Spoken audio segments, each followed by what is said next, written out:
And they're rolling.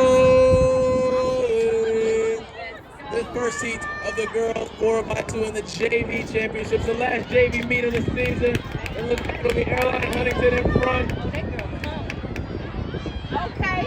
I know this right now. Okay. Going into the first exchange, it looks like it'll be Huntington. Clean exchange. Yeah. Clean exchange also from Airline. Okay.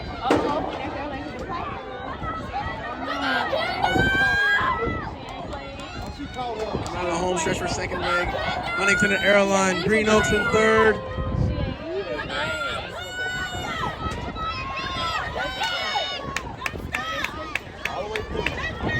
Finish strong. Get a clean exchange. And we got one from Huntington. We also have one from Airline. Huntington making a big effort now. Let's go.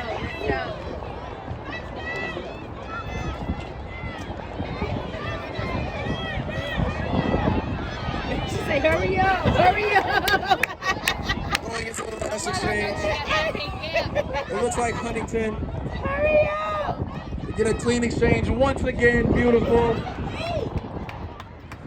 Also a good exchange from Airline. As Huntington looks like they will walk away with this one. Oh, but Green Oaks in the inside lane. Coming for Airline.